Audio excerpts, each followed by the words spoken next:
All right, it's the top of the hour, so we're going to go ahead and get started now. Welcome everyone, and thank you for joining us today for the fourth quarterly update for the South Atlantic Coastal Study. My name is Lindsay Wilson, and I'm going to be helping facilitate today. You can reach out to me or Silvana Alfieri if you have any technical issues. I also want to point out a few things before we get going. You do have a handouts section in your control panel. And this should have a copy of the slides for today, and also a handout with a list of acronyms. We know that there are several slides today that are pretty acronym heavy, and we'll try to go over them as we see them, but we want you to have a reference handy if you need any extra guidance. And if there are any additional questions about acronyms, you can shoot us a question in the question box. And we'll have a few times throughout the webinar today where we can open it up for questions, and you can enter them into the question box, and we'll bring them into the discussion with our panelists. And with that, I would like to hand it over to Pam Castens, the project manager for the SACS study. Okay, thank you, Lindsay. I appreciate that. Again, I'm Pam Castens, Regional Project Manager for the South Atlantic Coastal Study out of the Corps of Engineers District in Wilmington, North Carolina. I'd really like to thank all of you who joined us today for our quarterly update on the study. This webinar was originally slated to occur last month, and with the holidays and concurrent and overlapping study program activities, we moved this meeting into January to support maximum participation by everyone who signed in today. So we really appreciate your time and your continued interest in the study. And let's go ahead and just jump in. Next slide, please. So as we're fairly deep into our quarterly update webinar series, I'm not going to provide an exhaustive background or study overview this morning. If you're new to the South Atlantic Coastal Study, please go ahead and check our webpage. There is a lot of information there that will provide you with an overall context and background on the study itself. And the link to and address to that webpage is on the final slide of this presentation. But I would like to set the stage today for our quarterly update with really a refresh on our shared vision statement, which was developed at study initiation in collaboration with partners and stakeholders throughout the SACS study area.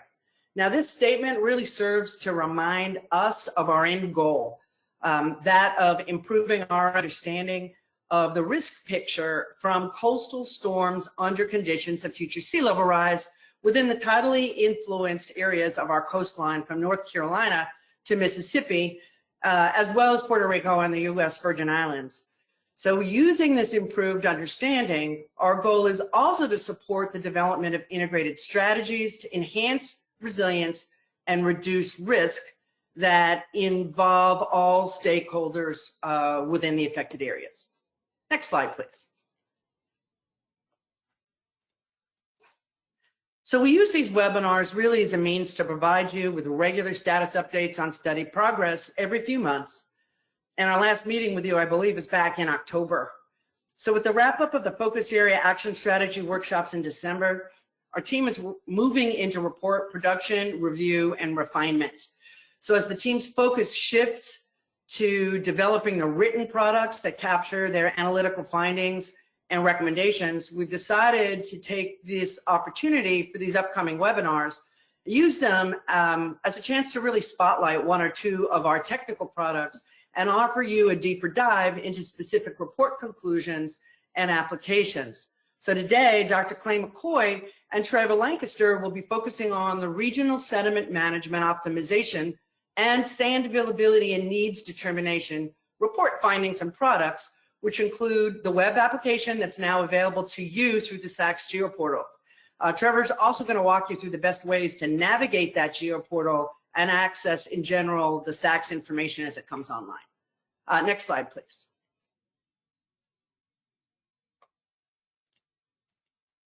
So we're going to start out today's webinar with a brief look at where we are in the overall study timeline and how 2020 wrapped up for the focus area action strategy workshops. Then Clay and Trevor will provide you with their technical product briefs, And as Lindsay mentioned, we're going to leave some time after each technical section for some Q&A. So please tee up your questions in the chat bar, and Lindsay is going to help us get to as many as we can.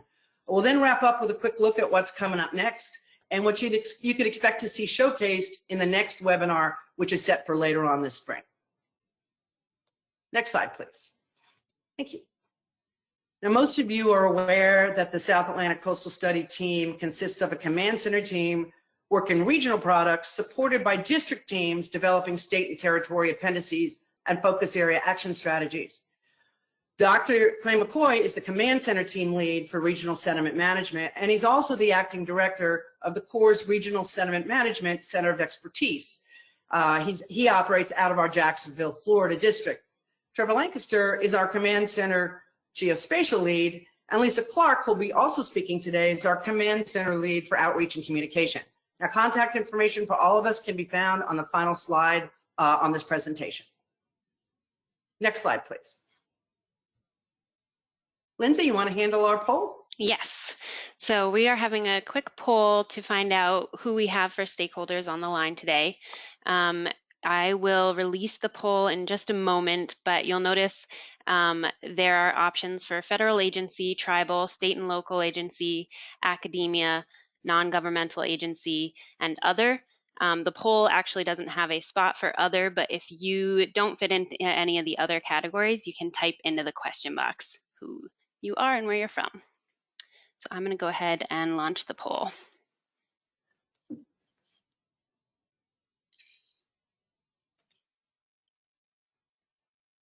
I'm going to leave a couple seconds here to let people put in their responses.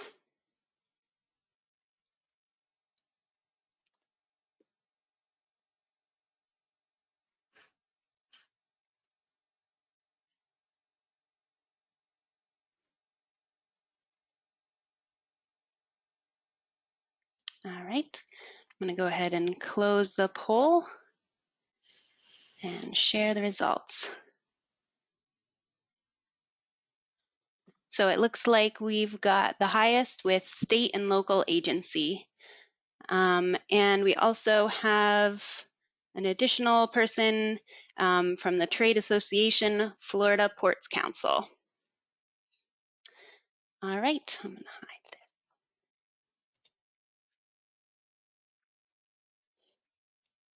All right, thank you. And again, welcome to everybody. We're really glad to have you with us today for this update.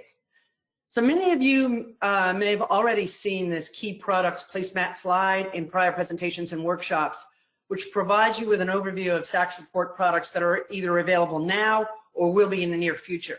So today we're highlighting the products circled in red on this slide. Relative to any of the other products, if you've got a particular interest in any of these products, please let us know. Throw that in the chat bar. We'll do our best in the future to use that input to decide what products we wind up showcasing in our future webinars. So we'd really like to hear from you in that regard. All right, next slide, please. So this graphic illustrates where we are in the overall study timeline. That vertical tan bar represents January, where we are today.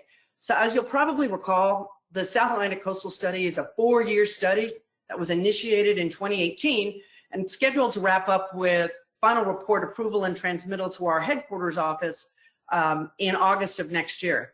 We've been working on many concurrent regional technical products, and our district teams have been coordinating the stakeholder workshops in our focus areas throughout the 8 state and territories of the SACS study area. So these technical products are largely completed now in draft and include our measures and cost library, our environmental vulnerability and at-risk resources report, our Tier 2 economic risk assessment, among other reports as well, including the coastal hazard system.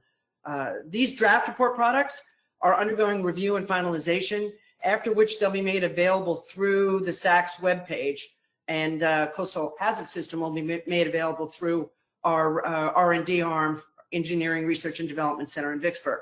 We'll ensure to provide those, make sure that those links are available through the SACS webpage to you as well.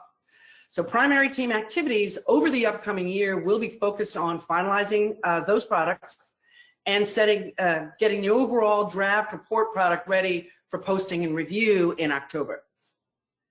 So at this time, I'd like to turn the mic over to Lisa to talk about outreach and how our focus area action strategies were wrapped up last month. Lisa? Okay, thank you very much, Pam. I'm just trying to get my video to work here real quick. Bear with me 1 second. Okay, I think we're live. Thank you very much. Good morning, everyone. Again, as Pam said, I'm Lisa Clark, the outreach lead for the South Atlantic Coastal Study. And looking at this chart here in the top left, you'll see the breakdown of our 1,300 plus stakeholders that we have throughout the study area. And we want to say thank you and tell you how much we appreciate you, our stakeholders, for participating in all of our virtual webinars that we've been having. We really do appreciate your support. And then just reflecting, we continue with our newsletter distribution. Those are now on a bi-monthly basis. That's a picture of them down in the bottom left. You can get, we had 10 issues last year, and they're all posted to our website, which is also on the bottom right of the screen. So if you don't have any of those copies and you'd like to see them, please feel free to go to our website and take a look. Then just looking at our virtual communications, here we are at the 4th quarterly webinar, of course, the first of 2021. And we just completed our focus area action strategy workshops. We had a military installation workshop in December, and the teams have just been working really hard at continuing to communicate with you, our stakeholders. And we're going to talk a little bit more about the focus area action strategy workshops on the next slide, please. Okay, here we go. So the focus area action strategy workshops consisted of 3 webinars per focus area. We kicked off in July, and the teams kicked it off with a 90-minute presentation, kind of introduction. Then we had the strategy development workshops, which were 3 to 4 hours in length. And then, of course, we just finished in December the wrap-up of the final, I'm sorry, losing my train of thought here, of the focus area action strategy workshops. So we had a lot of stakeholders participating, and we just wanted to let you know, just bear with me here just a second, that there's still some opportunities for communications with us, and we will have, we're working on that outreach strategy for further communication. But in the meantime, that's all I have for today, and I'm going to go ahead and turn it over to Dr. Clay McCoy.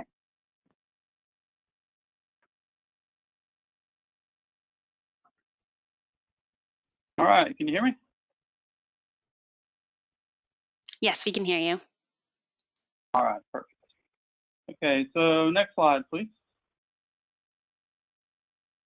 All right, so as Pam said, we've completed several projects, and we're going to switch from a general SACS overview to take a deeper look at some of these RSM products today. I'm going to start with some of the ideas and reasoning behind how we chose these products as part of the SACS program, and then walk through the details, results, and some of the applications. Next slide, please. Okay, so very briefly, the SAND study included 2 components. The first was the sand availability and needs determination, which was a 50-year beach sand assessment. The SAND is the first long-term regional assessment that defines sand needs for all beach projects for the next 50 years, as well as available sand sources, such as offshore borrow areas and RSM sources. The second component of SAND was the DMMA beneficial use and sediment exchange study. DMMAs, or dredge material management areas, are also called disposal areas, are upland facilities designed to hold dredge material that you usually see around every port or harbor in the southeast. The sediment in the DMMA provides great opportunities for beneficial use and coastal resilience, and how we at the Corps of Engineers can more efficiently manage our dredge material. Next slide, please. Okay, so the third project is the 2020 RSM optimization update. The update analyzes and documents implemented RSM strategies across the region, as well as implementation opportunities for Corps of Engineers projects. The update documents numerous placement strategies from beach placement to thin layer placement on the marsh to everything else in between. And it's a great reference to help inform budgets, promote RSM implementation and lessons learned as we work together to build and implement solutions to address sea level rise and climate change.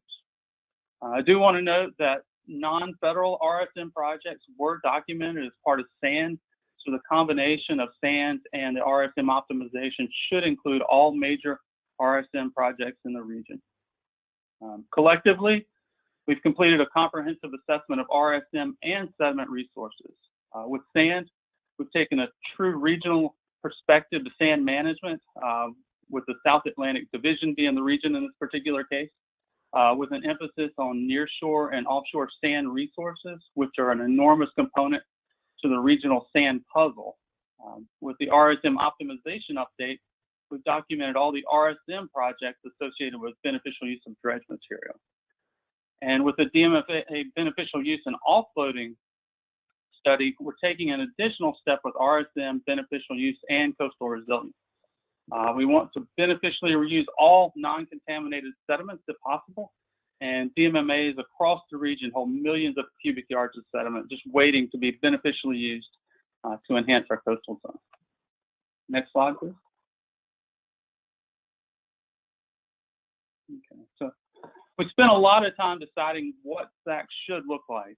We were guided by language in Section 1204 of the Water Resources Development Act, Corps of Engineers Implementation Guidance, the North Atlantic Coastal Comprehensive Study from a couple years back, our own SACS goals and vision, and some of the excuse me, of the other things we were already doing in the South Atlantic with RSM and coastal resilience. So before I go through how the RSM products answer the mail, I want to make the point that RSM is a theme throughout the SACS products as required by Congress, and it's a part of how we do business in SAD.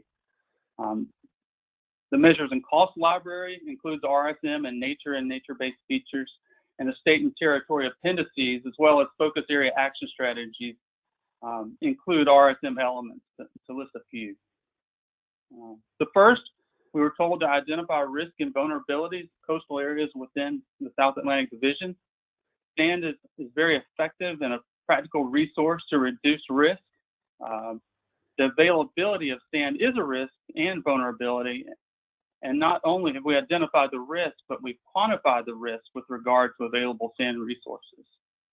For item 2, Congress required us to conduct a comprehensive analysis of current coastal storm risk management measures with an emphasis on RSM. So SAND documents all the beach nourishment coastal storm risk management measures in the entire division, and in combination with the RSM optimization update, all RSM practice in the division to sustain or enhance current storm protection should be included. Both SAND and the RSM optimization include recommended measures to address coastal vulnerability, which is requirement number 3, and I'll highlight those recommendations throughout this presentation. And finally, through programmatic actions recommended in the optimization and in SAND, we provided long-term strategies to address increased hurricane and storm damages and identified opportunities to enhance resilience and lower risk. Next slide, please. Looking at our SACS goals, SAND provides a common operating picture of coastal risk associated with sand resources. Not having sand for a beachfront community is certainly a high risk, and the information provided in SAND and the RSM optimization helps to identify and assess risk reduction actions, promote and support resilient coastal communities, and promote sustainable projects and programs. The final SACS goal is to leverage supplemental actions, and we're doing that as well. SAND results are being incorporated in supplemental studies, are being used to support borrow area searches for beach projects, and support long-term resource management discussions. And I'll highlight several actions that have resulted from the SACS effort. Finally, I want to highlight that the vision for SACS and what we're doing with RSM and the South Atlantic are a great match. RSM is and has been fundamental to business in the coastal world of the South Atlantic, and SACS is an incredible opportunity to really look long-term and help define our collective vision for tomorrow. Next slide, please. Okay, so let's take a look at the project. For sand, big picture, our objective was to quantify long-term beach sand needs and resources. We knew it would be a big lift, so we took to heart the SACS and RSM approaches of agency and stakeholder partnership and collaboration.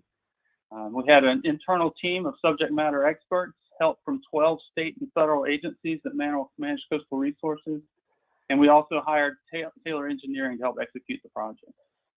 The products, which are all complete and available on the SACS website and GeoPortal, are a final report, a few databases, and regional workshops. Next slide, please. All right, so like I said, we really put an emphasis on agency and stakeholder engagement to vet the project and also to disseminate results. We had numerous opportunities, including a project kickoff meeting in August of 2019, opportunities for stakeholders to enter and review project data through the fall of 2019. Then we rolled out the preliminary results in June of 2020 with 5 workshops at each of the 5 districts. And we really do appreciate all the great feedback from those workshops, and we did incorporate that feedback into the final report. We also had regularly scheduled meetings with our agencies team to provide input and get their feedback on the project. They provided a whole lot of valuable insight for the duration of the project, and they were also included in the reviews of the draft final reports, and we certainly couldn't have gotten it right without our agency friends, so we appreciate all your help. All right, next slide, please. So let's talk a little bit about the project details. If you attended any of the district workshops last June, you probably recognize a few of these slides. So with all projects, it's certainly important to understand the methods and assumptions. So we define sand needs based on beach nourishment projects with a history of nourishment or studies for future work. To meet our criteria, the project must have been nourished within the last 10 years with a placement volume of greater than 100,000 cubic yards, or be an imminent project that met that same volume threshold. The 50-year sand need was estimated based on the average annualized fill volume for the next 50 years. Very simple. All right, next slide, please. Okay, so we are the Corps of Engineers, and we've hired an engineering company to help us. So of course, we have way more equations than a geologist would enjoy. But don't worry, like I said, I'm a geologist, and I'm not going to walk you through this equation or any other one. But I did want to emphasize that we did have an equation to calculate our need, and it also included a component to capture the current need. So the 50-year need total is the combination of the annual needs times 50 plus the current estimated need as of 2020. Next slide, please. Okay. So there are some caveats of using real project volume information. Often we have emergency nourishment or partial nourishment that can skew the average. In cases where the project skews the data, we did use professional judgment to determine whether to include them in the analysis. And you can see in this example here, there was a very small project in 2014, and we decided not to include that in the annual volume. Next slide, please.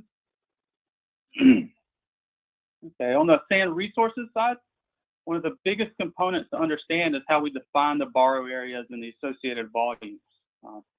We discussed the Bureau of Ocean Energy Management and Florida Department of Environmental Protection approaches and the Corps' prior sand study in Southeast Florida, and ultimately arrived at borrow area categories that are very similar to those databases with proven and potential categories.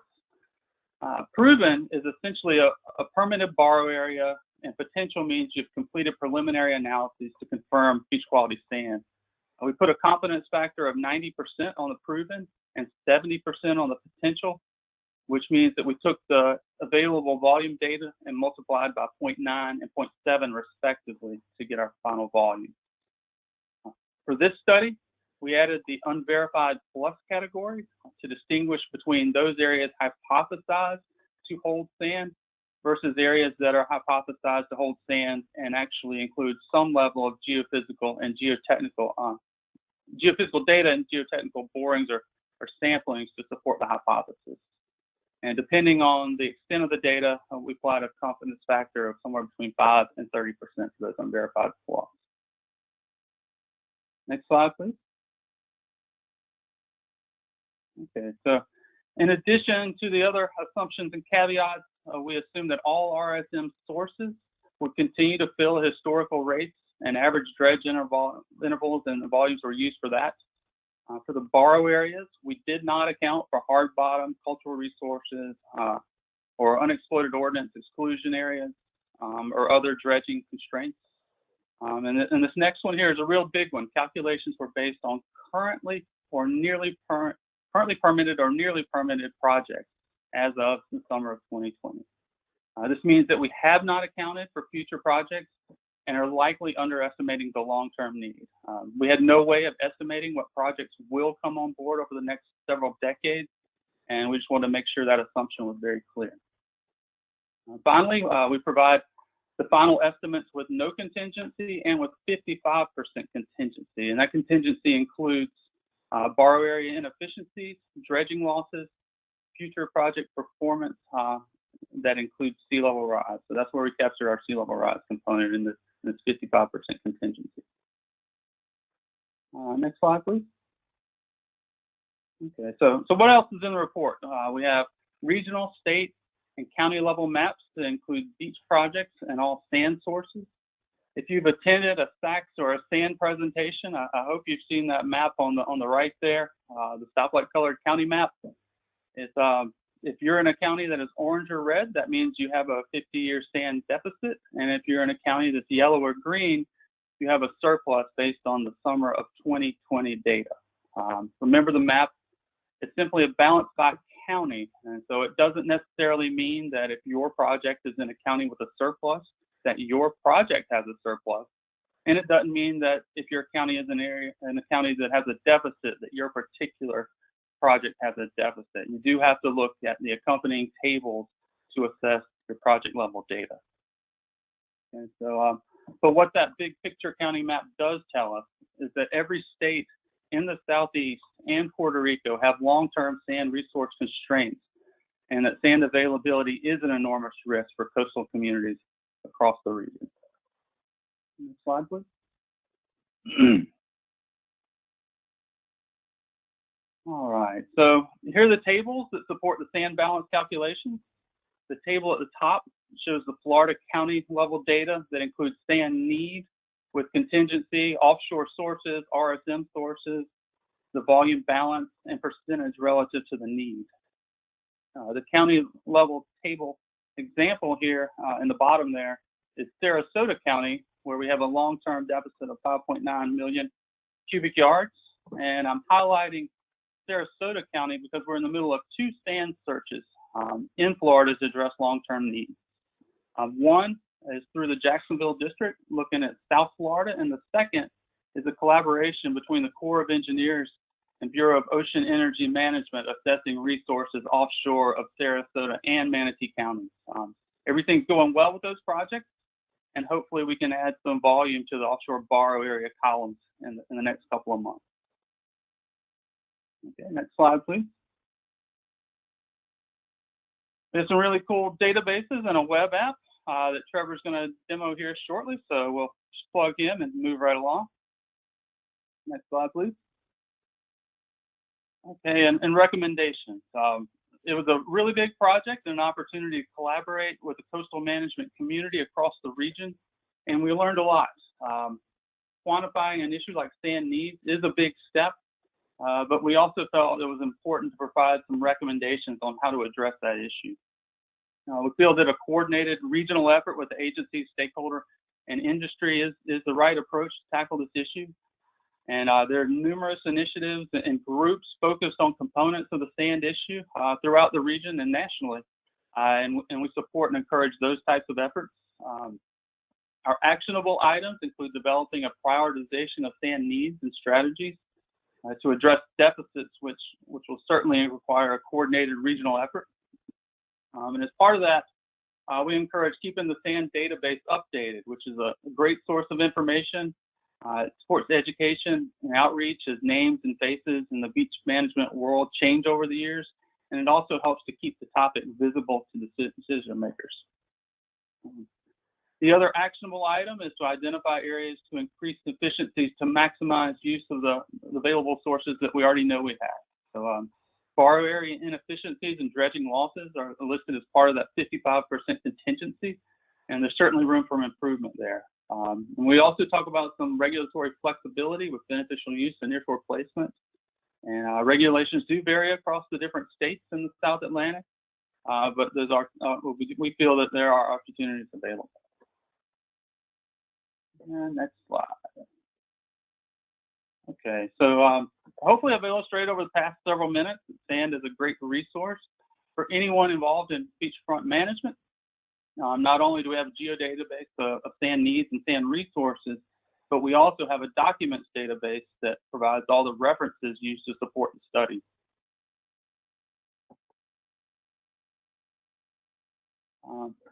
Excuse me. Whoa, let me go back one slide. Did I do that? Okay, so the information in the study supports SAND searches, feasibility studies, and long-term resource management. A great example of this is the Frying Pan Shoals technical workshop that was hosted by the Bureau of Ocean Energy Management in October of last year. Frying Pan Shoals is located offshore of Wilmington, North Carolina. It's a huge source of sand, but it's also classified as essential fish habitat. Before the study, the regional need, in this case, Brunswick and New Hanover County, had never been defined. With SAND, we now have an inventory of needs and sources and can start to have a more informed decision about the next steps.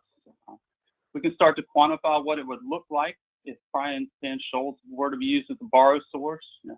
How big would that borrow area polygon be? What scale of studies are needed to determine the impacts?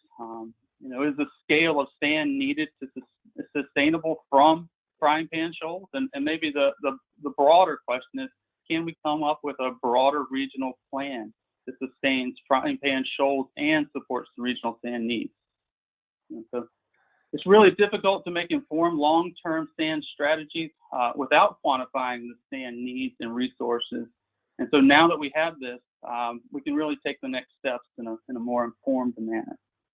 And so with that, I think we're going to stop and take any questions. Yep, and we do have some questions coming in from our participants. And we can start with one of the earlier ones. The comment was, sandy beaches often lose far more horizontal extent due to sea level rise. Has this aspect been incorporated into this analysis, as well as identification of how greater horizontal loss could increase the saline intrusion?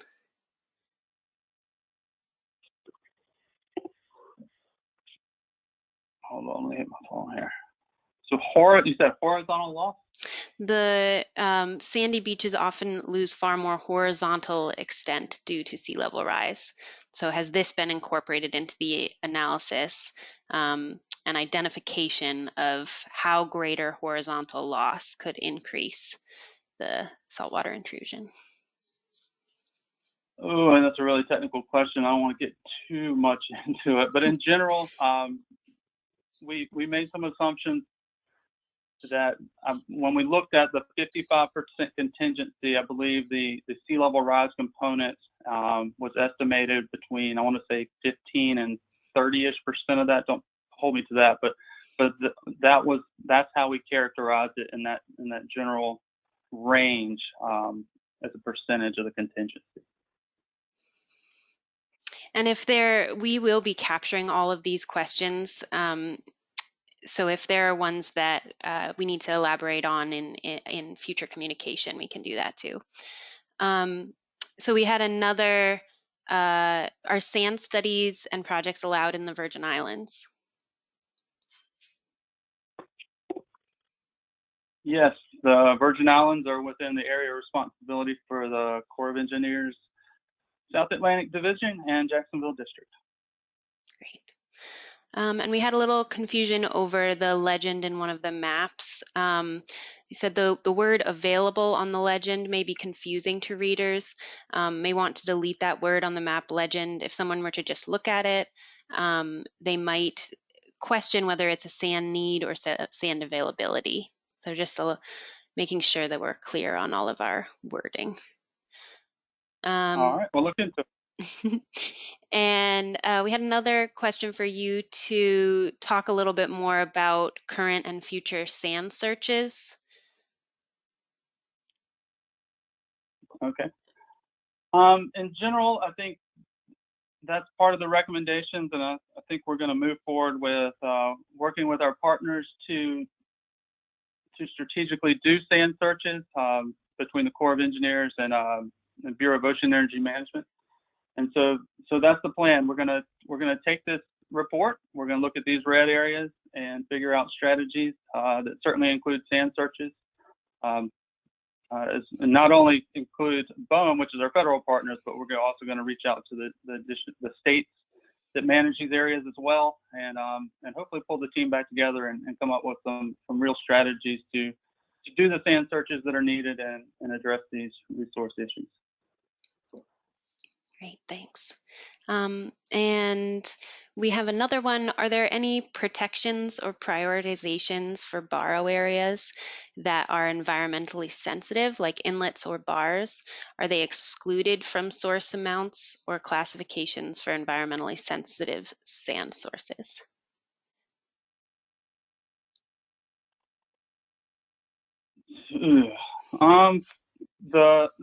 The numbers that were used on the proven are, hold on, back up, repeat the question again one more time. Let me make sure I'm getting my sentence way over the top on this question.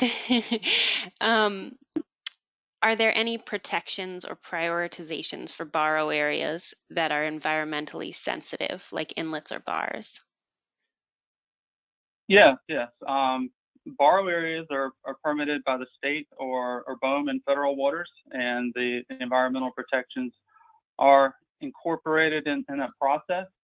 And so in nearly all cases, I would hope that there's coordination between the agencies, and we would address those issues of environmental acceptability on the front end before we would do an investigation. We certainly wouldn't want to investigate somewhere where we know that's not a realistic place to borrow sediment. And another question, as part of SAND, in addition to the DMMAs, did you consider potential for historic ODMDS locations to be viable sources for sediment?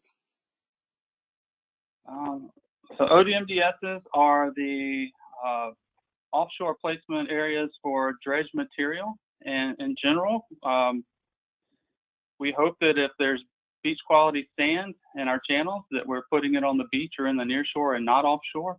But if there are ODMDS sites that contain beach quality material, then we would put that on the table. But in general, we're hopeful that our ODMDSs do not contain beach quality material. And I think this is going back to the environmentally sensitive question, a follow-up question that if the calculations are excluding areas that are covered under CBRS, CBRA, COBRA. Repeat it one more time. Are we excluding areas in the COBRA zone? Yeah, are the calculations excluding those areas?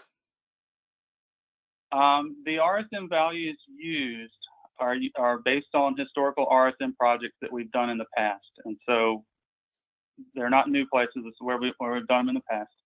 So that's one part of it. And then recently, the Corps of Engineers has coordinated with U.S. Fish and Wildlife to explore using COBRA zones where it makes sense environmentally and economically. And so we are looking into that, but doing it cautiously.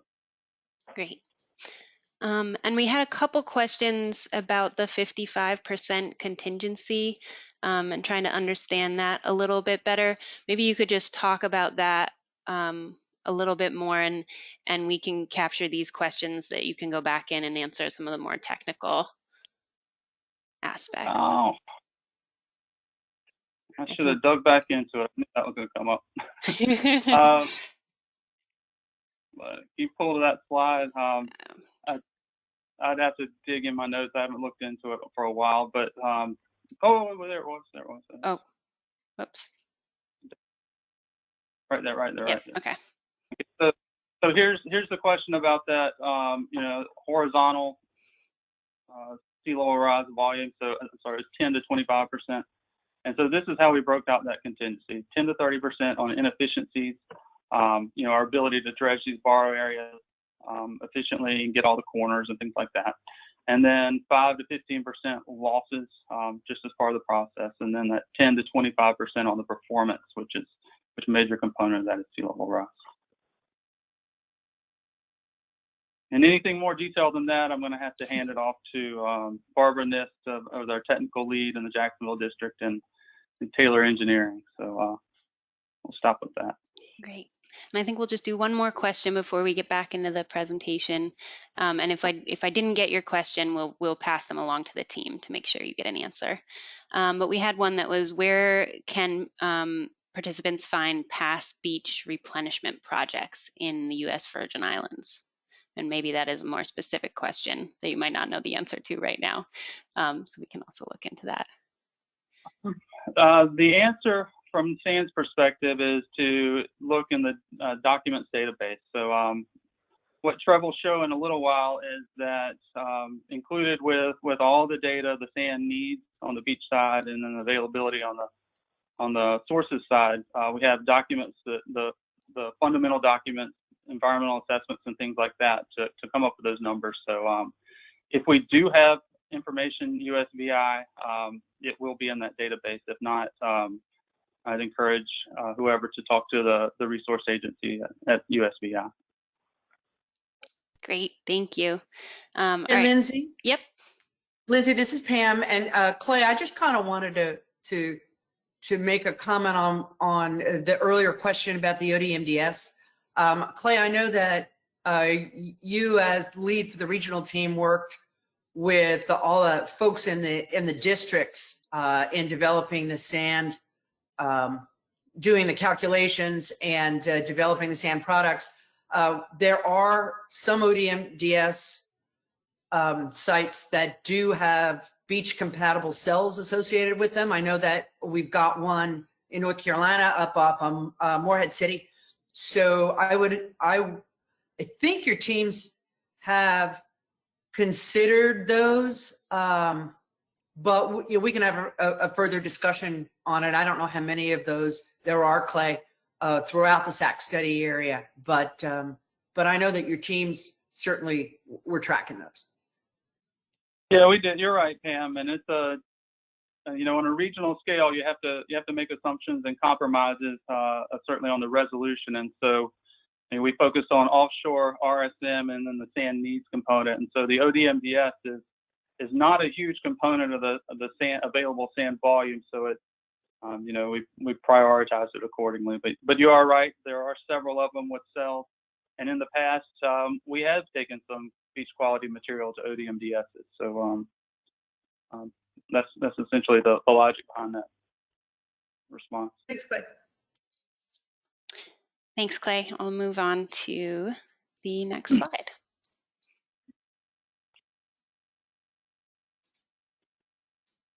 All right, so we got two more here. We're going to go through the optimization update and then the DMMA study. So, so with SAND, we do have some SAND shortage issues, and the RSM optimization update provides some solutions to those shortages by defining RSM strategies implemented through the division to support coastal resilience. The project and the report was done in-house with subject matter experts from across the division.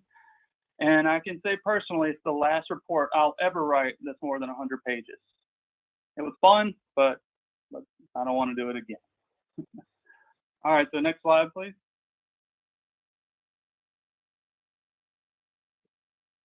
All right. So when we looked at the SACS language, it was really it was written like they wanted us to update the 2016 RSM optimization pilot. And so the pilot demonstrated the value of RSM at a regional scale by developing a method to quantify the value of RSM. And as a result, we were awarded the 2016 Innovation of the Year. Through beneficial use in combining navigation and beach projects, we're providing a whole lot of value through project efficiencies and sediment that would otherwise be underutilized. A great example is Kings Bay and Nassau County. In 2018, if Kings Bay and Nassau County weren't coupled, it would have cost Kings Bay $20 million to dredge their navigation channel and place the material offshore. And it would have cost Nassau County $26 million to use an offshore borrow area to nourish their beach for a total combined cost of $46 million. By combining the projects, the total project cost was $32.8 million for a savings of over $13 million. And that's huge, $13 million for one project, it's amazing. We developed a method of quantifying value across the region and came up with a total annual RSM value of $97 million. And the pilot documented that we were pretty good at beneficially using beach sand, but we had a lot of room for improvement with other types of sediment. Next slide, please. So what's in the report? We have an inventory of over 70 projects and RSM techniques executed across the division, including project fact sheets.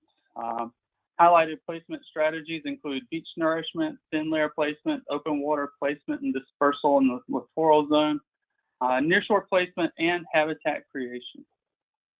Next slide, please. So the 2016 pilot told us to do better with sediment types other than beach sand, and we really took that to heart. We had the Jekyll Creek pilot projects that included thin layer placement on the marsh and open water dispersal. We restored over 50 acres of salt marsh at Mile Point in Jacksonville Harbor, and we used dredge material to support artificial reef development in Charleston Harbor, to list a few. We're also looking at developing bird islands at a few places, including Charleston Harbor, and we're also filling dredge holes in Condado Lagoon in Puerto Rico, adjacent to San Juan Harbor. Next slide, please. We updated the volumes, costs, and RSM values, which increased from 97 million to 104 million.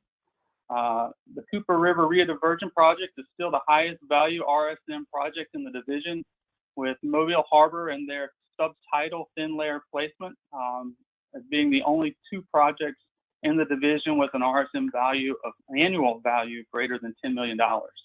All the other projects on the list there with a value greater than $2 million include placement of sand on beaches.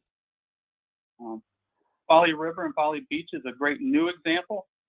Prior to the last beach nourishment, Folly Beach utilized offshore sand resources at a cost of about $16 a cubic yard. Using the Folly River, the cost was reduced to $10 a cubic yard, saving millions of dollars for the project. And we also got the Folly River navigation channel dredged at the same time. Next slide, please. Okay, so just like the 2016 pilot, we put a lot of effort into the report and are using it to inform how we manage the RSM program and coastal navigation and beach nourishment program in the future. We identified several high-value RSM opportunities, and we're already moving forward with them. For Lido Key in Sarasota County, we identified RSM borrow sources that were recently used for construction, and that was completed last month. In Charleston, a contract has been awarded to place material in the terminus of the South Jetty at Morris Island, and these two projects combined provide over $5 million in value. The Savannah District has been talking with Tybee Island about beach placement, so it's good to know that that discussion is moving forward. And Morehead City is a good example of an area where we'd like to make improvements in the coming years. We think there's opportunities in the near shore, but it's a very challenging place to work. So we plan to continue to work to develop strategies, get larger dredges to place in the near shore, and also utilize the shallow dredge fleet. Another recommendation, like the question that just came up earlier, is to continue to look at inlets. There have been constraints associated with federal investments in the COBRA zones, Coastal Barrier Resources Act areas, and we can now explore opportunities with U.S. Fish and Wildlife where that makes sense. Okay, and I think with that, we'll take questions on the RSM optimization. All right, we haven't had any additional questions come in yet, but we do have one that kind of came in at the end of the last one. Are projections based on maintaining barrier islands in place with current sea level rise rates, or was adaptation and future sea level rise rates, were they considered? We use the historical rates and needs as defined by the volumes and averages over the last 10 years. And so that is based on actual projects and project performance. And then we multiply that by 50 years to get to the 50 years needs. So it's just as simple as that. It doesn't incorporate those other components. And another question that just came in, could you expand a little bit more on the COBRA item and what you mean by exploring opportunities? Oh man, I'm not the environmental person to talk about that, but as far as I understand, there's been limited opportunities to invest federal funds in COBRA zones. And so now, just generally, if we can make the argument that it's an environmentally positive thing to do and economically makes sense, then we can explore those options. We had another location-specific question. Any discussions about using RSM to rebuild the Sea Island Spit in Georgia? It's a COBRA zone. Not as part of the sand study. So Clay, this is Pam, and I just want to mention that I was going to hit this on one of my later slides, but the next quarterly webinar update, Christina May, who's our environmental lead, will be presenting and walking through the environmental vulnerability and at-risk resources technical analysis. That analysis identified priority environmental areas and identified vulnerable environmental resources. I can't speak for her, so I don't know, to get to this question, whether there are specific recommendations that are focused, that Christina's environmental team has addressed this question, but I think this is a good one to ask Christina. She may hit that at our next quarterly webinar when she talks about the analyses and the findings of the environmental subteam. So recommendations from the environmental team may have kind of bridged with some regional sediment management recommendations if they identified that as an environmental area needing some attention. So just thought I'd throw that out there. Thank you, Pam. Thanks, Pam. You bet. Certainly. And I'll dig into it a little bit more. I know exactly the references I need to read, and I didn't read them in advance today. But I'll read them and do my homework and get with Christina, and we'll make sure we have a good comprehensive discussion about COBRA zones in the next couple of months. And we've got another question related to the results of the fate of fines investigations to expand RSM options for beach placement. So potential ways to integrate the results of the fate of fines investigations to expand RSM options for beach placement. Yes, and so I guess not everybody on this phone call knows about the fate of fines work, but what we're looking at here is beach compatibility analyses. And so in general, in the state of Florida, I think most of the other states, you define the sediment criteria based on what you see on the beach. And so you need to find a matching source offshore or RSM source or upland. And so what we're doing with the Theta Fines work is we're looking at how sediments are sorted or fines are reduced through the dredging process, and trying to quantify that in hopes that we can incorporate the dredging process in the sediment compatibility analyses. And so we see that upwards of about 75% of the fines are lost during the dredging process. And so if the state of Florida allows 5% of fine material on the beach, 5% of your total on the beach to be fines, then to get there, you can probably take a source that's on the order of 10 to 15 to 20% fines originally, and still meet that 5% on the beach. But then you have to consider the fate of the fines offshore as an impacting resources, both offshore and onshore, and consider those environmental trade-offs. And so the first step is to really understand the sorting and the fate, and then we'll continue to work with the state to expand our options with sources. But the sources, the thought would be that right now we're looking at borrow areas that are on the order of 5% fines, and we can incorporate the state of fines work, then we could increase that to 10% and beyond potentially. So that's where we're going with that. So, and yes, we do plan to integrate that as we move forward. Great, thank you, Clay. And if I missed any other questions, like I said, we'll make sure to pass along all the detailed questions to the team. I'm going to just keep us moving along. All right. Last but not least, DMMA beneficial use and offloading. A subject I've learned to love. I really like this. So the objective of this study is simply to promote RSM best practices and for managing DMMAs, which are dredge material management areas.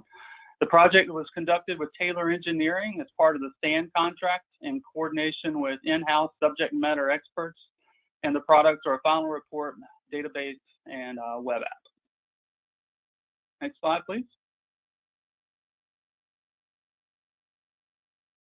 Okay, so as I said in the beginning, DMMAs are the large mounds of dredge material adjacent to our navigation channels, and they're full of sediments that would love to break free from that containment and get onto the next stage of their lives, which we hope is living in a beautiful coastal wetland, an upland beneficial use area, or just getting back in the active sediment system.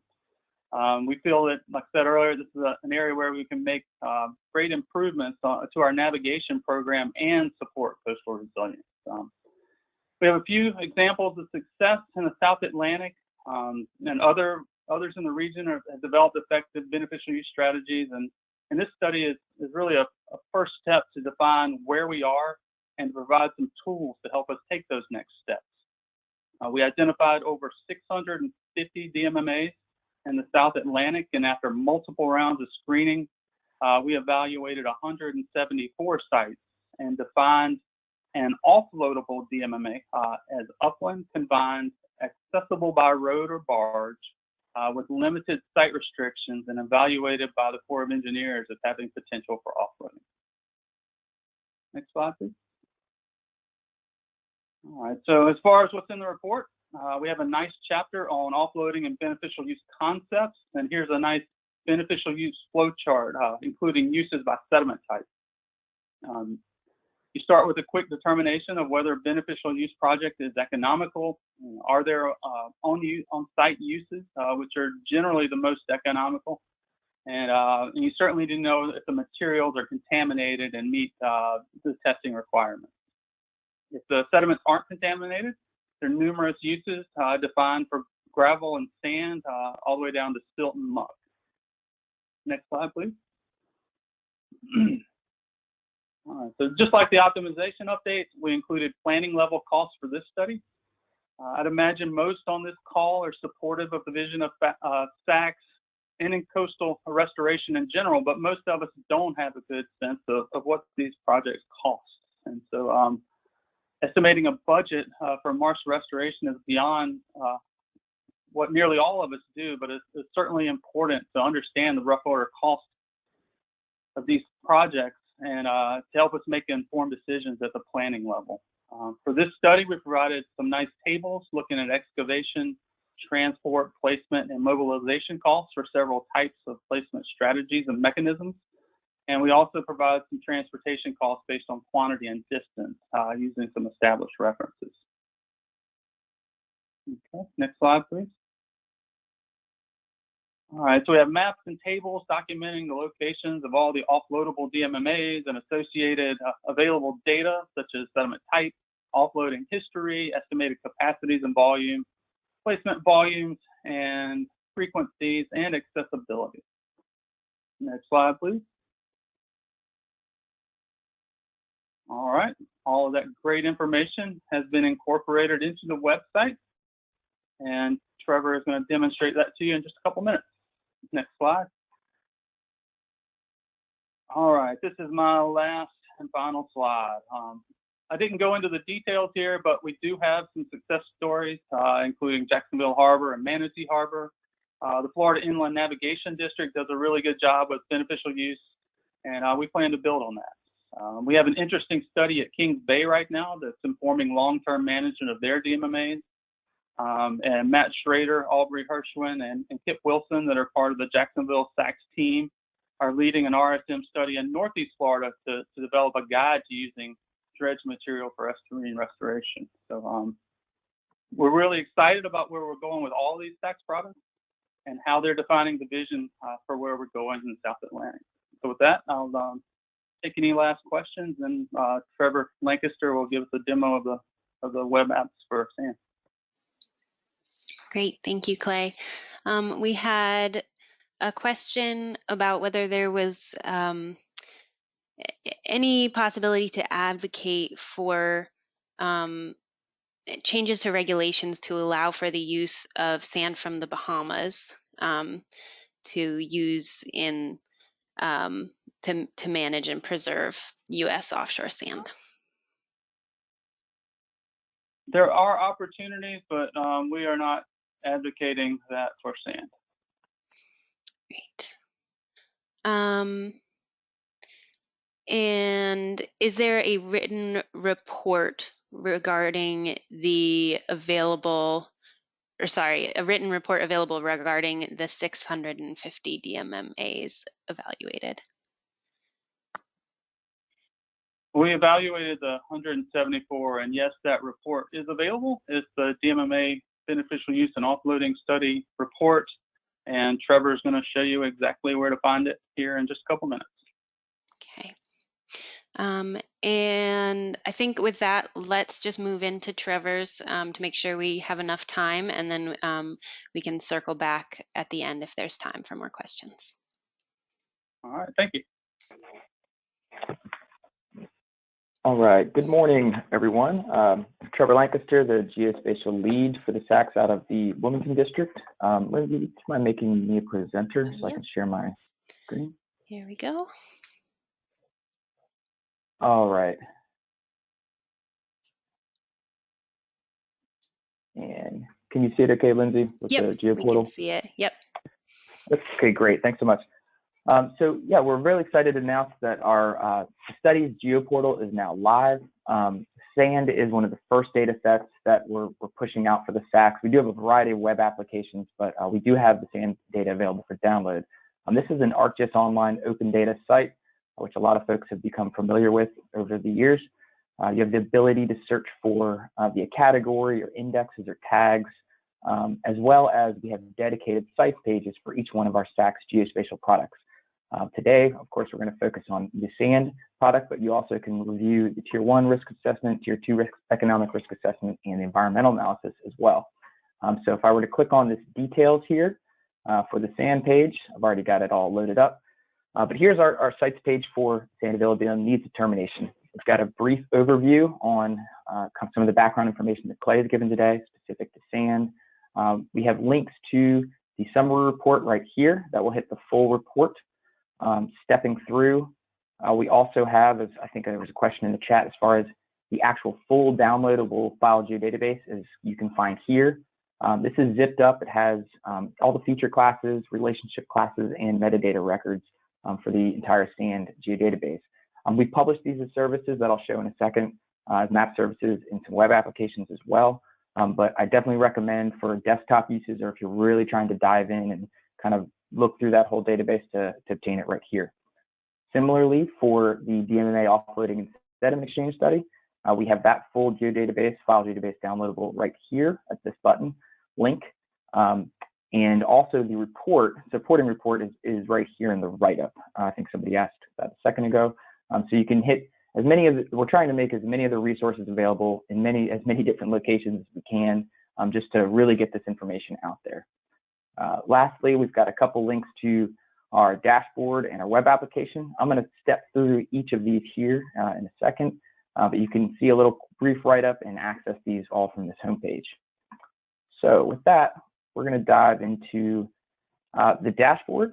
And so this is really just a kind of a simple, more simplified view if you're trying to get quick information. I'm going to start at the top right here, and this is built through our beach nourishment project. So I'm going to go to the state of South Carolina, and we're going to look for, let's say, Folly Beach. So after I use this category selector on the top right, the sand need table on the left updates. So it's driven by that feature right there. We also have this details on the bottom here. I can expand. And this kind of tells you how to use this application, which I'll step through in a second. It also goes through some of the definitions on RSM, what are sand needs, DMMAs, and most importantly, steps through what the borrow area categorization are. So, how are these resources defined? So you can get that information here by expanding the how to use this application. For all of the other features in the map, they are driven by this selector up here on the top left. So once we click on that, it activates as blue. I'm going to go to an offshore borrow area G, and I'm going to select it. And then in the bottom left, I'm going to open the borrow area tab. So here we've activated the borrow area G. It gives all of the attribute table information for the specific resource, as far as estimated volume, authority, mean grain size, as well as here on the bottom, we can hit the actual media record. So this is, as Clay mentioned, we have all of the reports and supporting documentation. We push those up into the cloud. You can hit those resources here through the web applications or in the media table for the geodatabases that you can download. So by clicking this, it'll open up a feasibility report, the geotechnical appendix, that will provide the more detailed background information on this specific resource. Similarly, if we were to clear out our selection there, and we can hit RSM opportunities. So here we've got selected Folly River, and it'll update the different information for Folly River. Folly River has a couple different potential placement areas.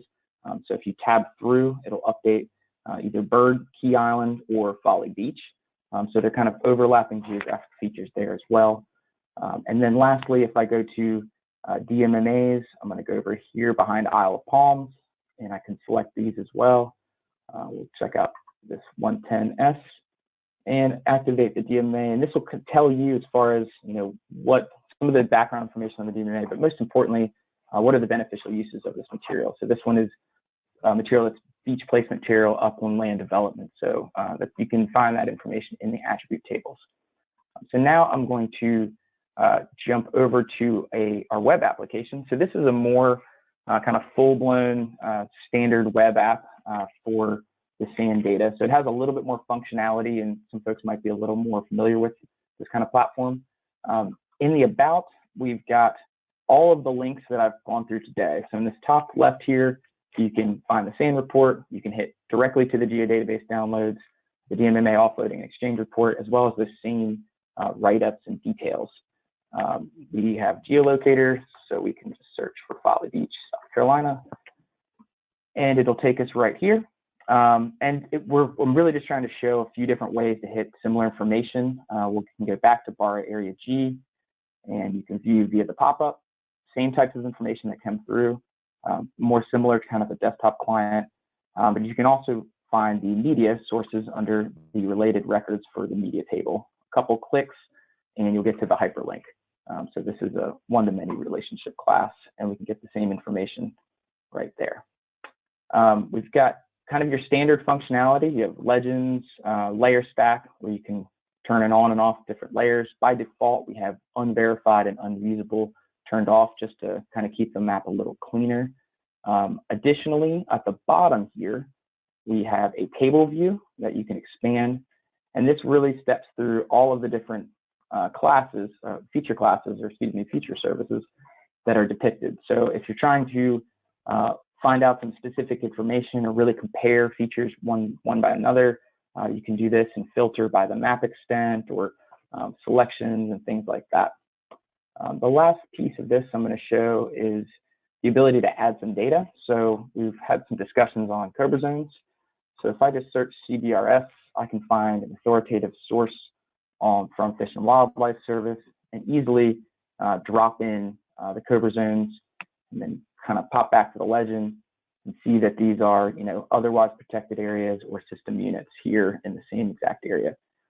From there, you can measure, draw, print, kind of your standard functionality for your web app. The last thing I'm going to show is here on the home page of the SAND, or excuse me, of the GeoPortal. We can click through on the Explore Your Data. Any of the data that has been characterized or tagged with SAND, so this would be tables, more feature layers. We can kind of sift through here and identify specific. If you're only looking and downloading, I only want the beach nourishment projects. We could hit that feature layer. It kind of filters out these features. Go to SAND need, and then you can download just whatever format you might like as far as file geodatabase, KML for Google Earth, a shape file, a spreadsheet, or what have you. So this just gives you an ability to really find just one specific type of information. And with that, I will pause and take any questions from the group. Yeah, so we had a question about how far inland the data goes in the GeoPortal. So for SAC-specific data, our study areas really the tidally influence extent on the interior. We are consuming a few data sets, such as our federal navigation channels that we've limited to the SAD AOR, but those channels do extend inland a little bit. But that's really just for kind of situational awareness. It's not representative of the SAND effort at large. We're not analyzing any of those channels beyond our study area. Great, thank you. Are there regular updates planned to the DMMA and SAND geodatabases? This is something I think Clay, you and I have discussed. We certainly have the technical capability, and I agree with the comment that REST services and kind of authoritative data is definitely the way to go. Clay, I'll defer to you as far as planned maintenance or any future maintenance on these geodatabases. Yeah, what I would say is that our goal is to keep the SAND database updated, not yearly, but on some kind of regular interval over the next several years. That's the plan, but it hadn't been realized just yet. But that's certainly a goal. And we also had some questions, and we can send these out after, but I think participants would like to have links to the SAND dashboard and the GeoPortal. Sure, I can drop them in the chat right now. Perfect. And I think that is all we have right now on the GeoPortal. So let's move back over to, I'll present again.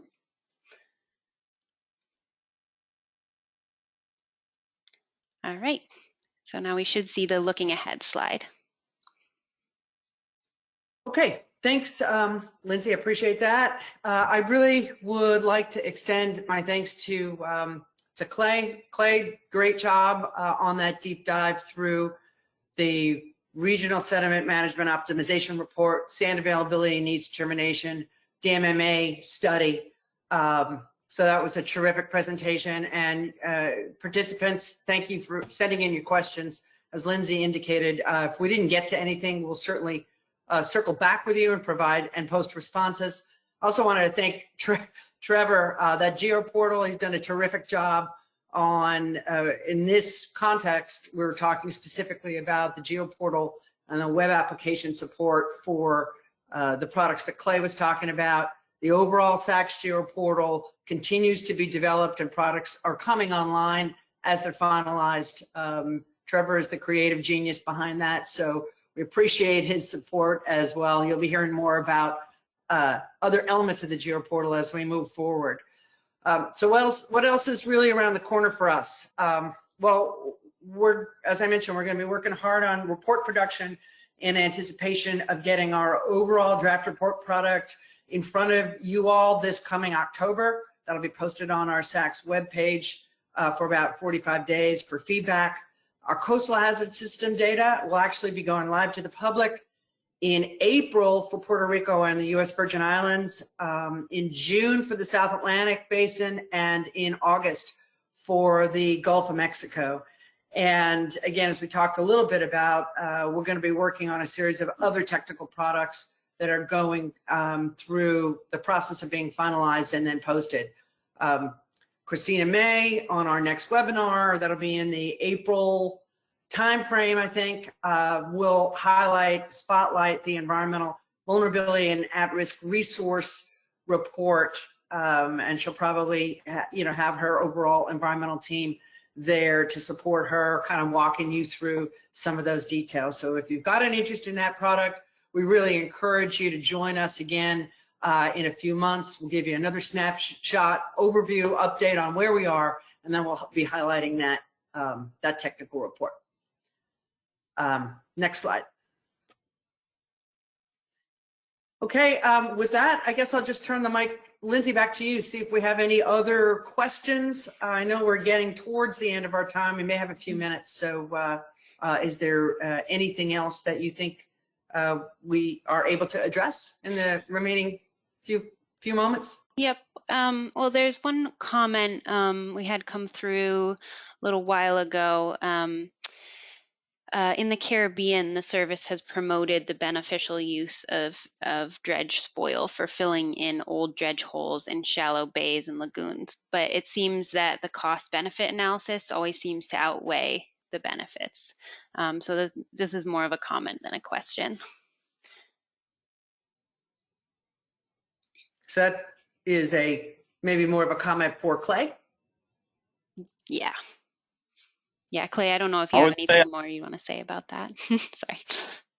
Sure. I would say we agree. And, one thing that a good study that we did in Tampa Bay that's available, we looked at a bunch of RSM strategies and kind of costed them out. If you look at, oh man, I can't remember the name. But anyways, Tampa Bay we did it with ERDIC. Aubrey Hirschman was the lead author. So if you send myself or her an email, we can get that report to you. But it kind of breaks down what we're seeing when we look at a lot of these different beneficial use options and where those prices fall. And you're right that sometimes they aren't the most economically viable, but we can get there with partners and things like that. Thanks, Clay. We also just had a request for a link or more info on the guide for beneficial use for estuarine restoration. Yes, and so if Matt or Aubrey are on, I don't know if you have their email, but I just saw that when I sent an email to them.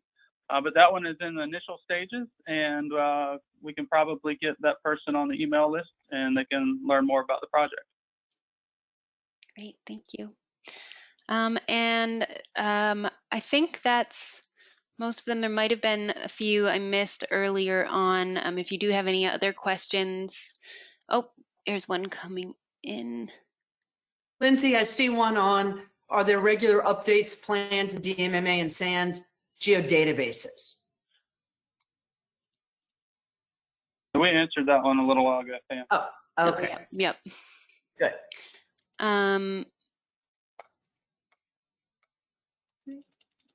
Let's see here. Yep, they're hoping for updates on the restoration report, saying thank you. And one of the participants was wondering if it's possible to ask the panelists additional questions in the next coming days. Yes, I think the emails are provided at the end of the presentation, and feel free to reach out to myself, Trevor, or Pam regarding sand, or Pam with anything SACS related. Perfect. And with that, I'll maybe pass it back to you, Pam, for this final slide. Okay. All right. So again, on behalf of the overall South Atlantic Coastal Study team, really, I want to thank everybody for joining us today. Great questions. As Lindsay just mentioned and Clay just mentioned, please don't hesitate to reach out to any of us with follow-up comments or questions. So we're looking for your feedback. It can only help make our recommendations and our outputs more robust. So you can also reach out to us via the overall SACS email box that's on the left side of this slide, but our email contacts are for our entire team are on this slide. So please, we want to hear from you. And again, thank you for your time and you continuing interest in the study. So with that, I think we will close today's webinar, again, with many thanks. Thanks, Lindsay. Thank you, Pam, and thank you, Clay and Trevor, and thank you to all of our participants today. And we will close out the webinar. We have a few things we have to download before we shut it down, but thank you very much.